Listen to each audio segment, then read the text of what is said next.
In the top stories, Governor General issues statement on the passing of Queen Elizabeth II. Prime Minister Drew meets with Taiwan Embassy Technical Mission, and the Prime Minister expresses appreciation to the staff of Skelec. The details to these stories and more after the break. At Quartz Optical, we've got the perfect combination of style and value just for you. Shop from our wide range of stylish frames, and for a limited time, buy one and get a second pair at 80% off. We've got frames as low as $99. Ask about our affordable credit plans from 3 to 24 months. Make your appointment today at quartzoptical.com. Conditions apply. See in store for details. Quartz Optical. Value you can see. Mosoka, mosoka, mosoka, mosoka, mosoka, mosoka, mosoka, mosoka, mosoka, mosoka.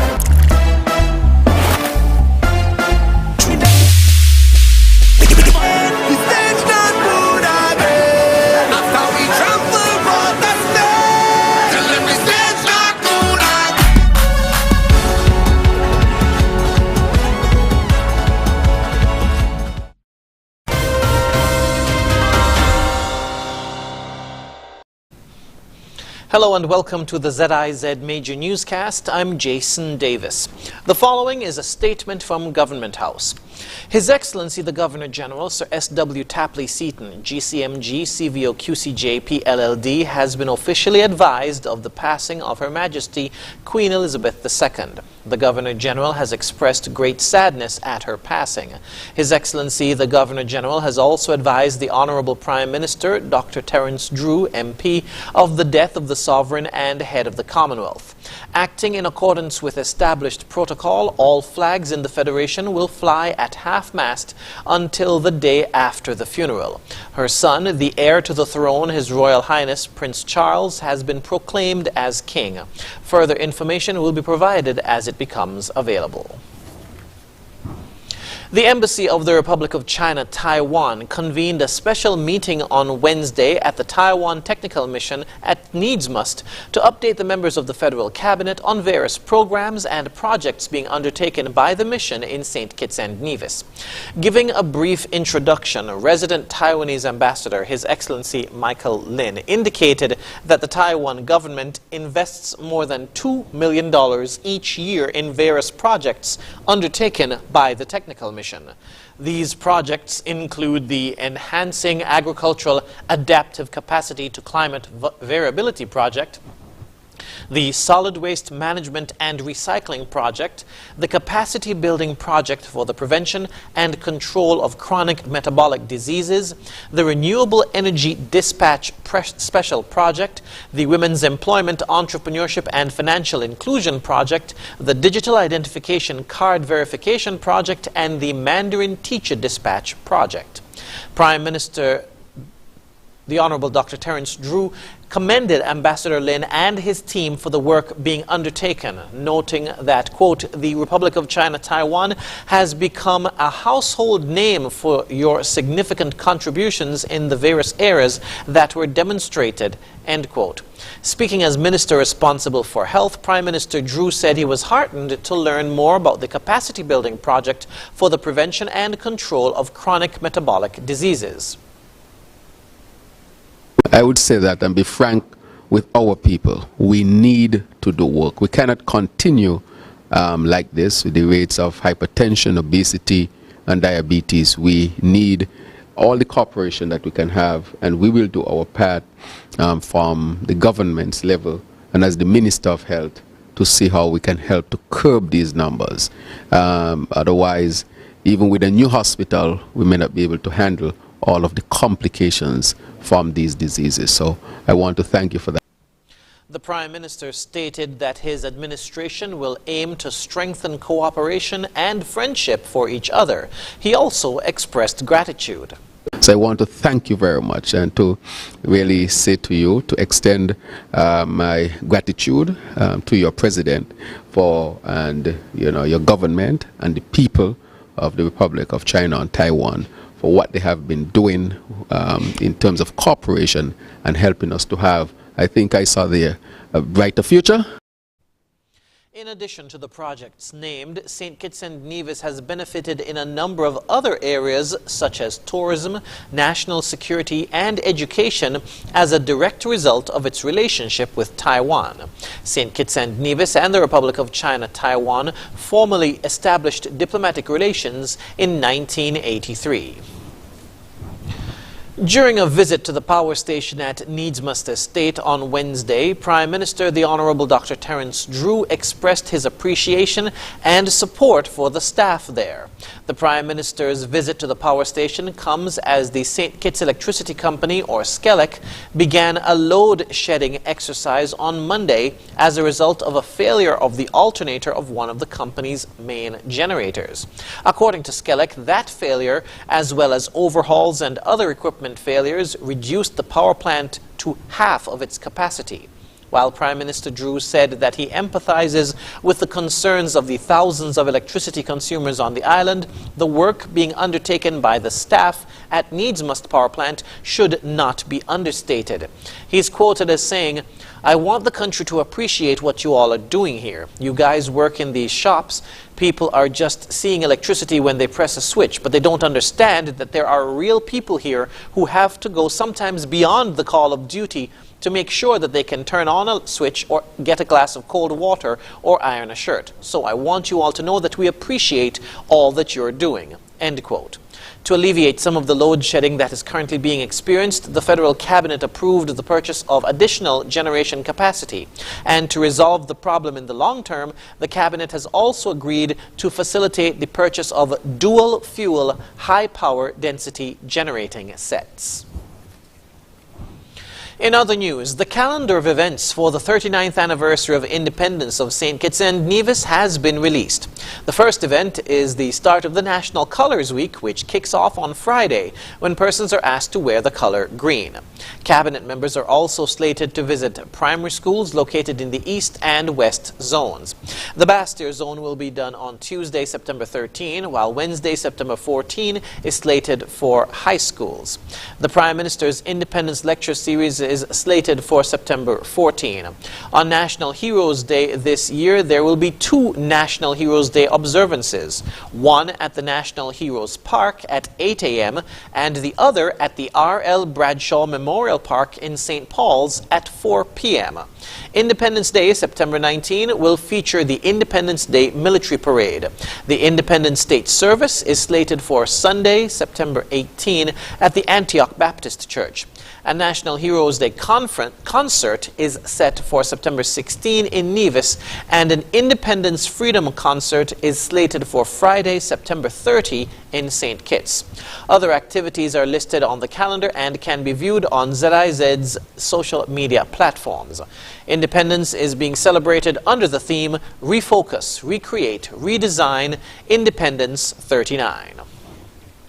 After the break, Minister of Tourism hosts press conference and St. Kitts and Nevis observes International Literacy Day. Stay with us. Elevate your experience with Flow's fiber-fast internet and mobile combined. Enjoy double data and unlimited talk on 4 mobile lines, plus up to 35 megabits per second home internet speed at the best rate, giving you the best value to stay connected. I think our Flow mobile is elevated. You think? An elevated experience starts with Flow at home, powering double data and unlimited talk on 4 mobile lines at the best rate. Visit a Flow store to sign up today. What's your reason? Because on weekends we have special from Thursday up to Monday. So I will encourage more people to come. What's your reason? They like come up for the cheap shrimps.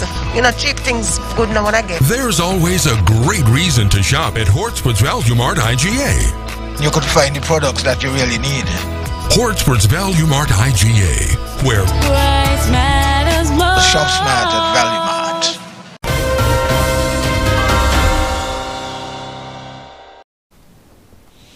Welcome back. Diversifying the experiences of tourists to increase demand and strengthening the tourism industry were among some of the topics covered when Tourism Minister, the Honorable Marcia Henderson, addressed the media at a press conference at the St. Kitts Marriott Resort on Thursday. Among those present at the head table were Deputy Chief Executive Officer of the St. Kitts Tourism Authority, Melnesia Marshall, Chief Executive Officer Ellison Thompson, Assistant Secretary in the Ministry of Tourism, Danielle Taylor Williams, and Chief Executive Officer at the St. Christopher Air and Seaport Authority, Ivor Keithley Phillip. As it pertains to the diversification of the tourist experience, Minister Henderson said the goal is to offer rich experiences steeped in culture and history. She noted that collaborations with local sectors are required to help achieve this goal. We must, however, diversify our experiences by identifying immersive cultural products and services that will increase the demand for our destination. The diversification of our experiences will require intense collaboration with our local sectors, such as agriculture and sports. We cannot look at our product offerings the same way we did 2 years ago. Our visitors want to see and feel an authentic St. Kitts where they can engage with us and not simply be observers.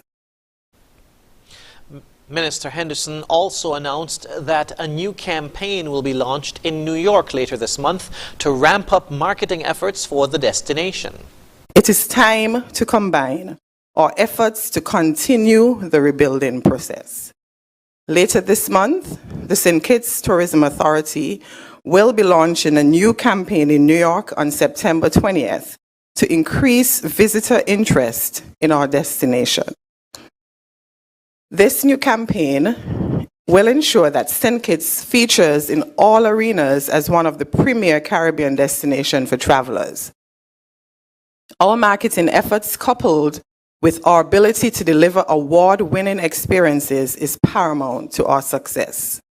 This was evident in our most recent accomplishment, where we were recently awarded by the World Travelers Awards as the Caribbean's leading dive destination. She also mentioned that after meeting with stakeholders, concerns were raised about the reduction of visitors to the island. During my recent meetings with the tourism industry stakeholders, concerns regarding airlift were raised.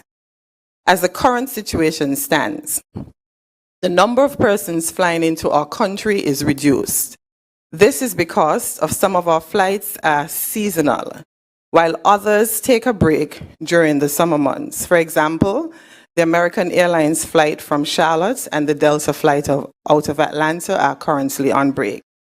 However, as we look towards the winter season, I'm pleased to confirm that all of our legacy carriers will be returning to our destination for the 2022-2023 tourism season.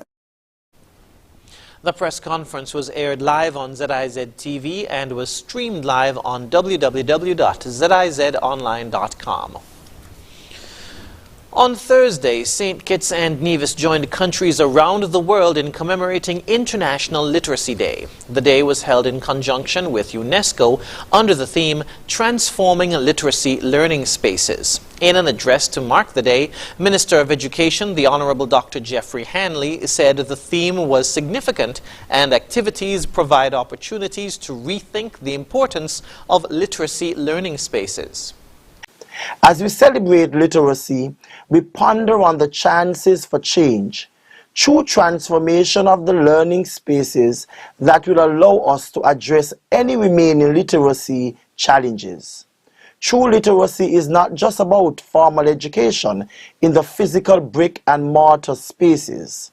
True literacy is about providing a unique and powerful tool to eradicate poverty and ensure stronger social and human progress.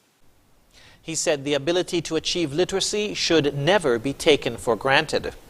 Learning to read, acquiring knowledge, or becoming literate is a fundamental human right and the foundation of human dignity. When we combine this skill with reading to learn or using knowledge, we begin to advance the ultimate literacy agenda towards a more literate and sustainable society. He said that while the theme addresses learning spaces, it goes beyond the physical spaces where learning is done, but also covers engaging the learners in appropriate teaching strategies and the use of appropriate learning materials and activities. In other news, the St. Kitts Nevis National Carnival Committee has announced the dates for Sugar Mass 51.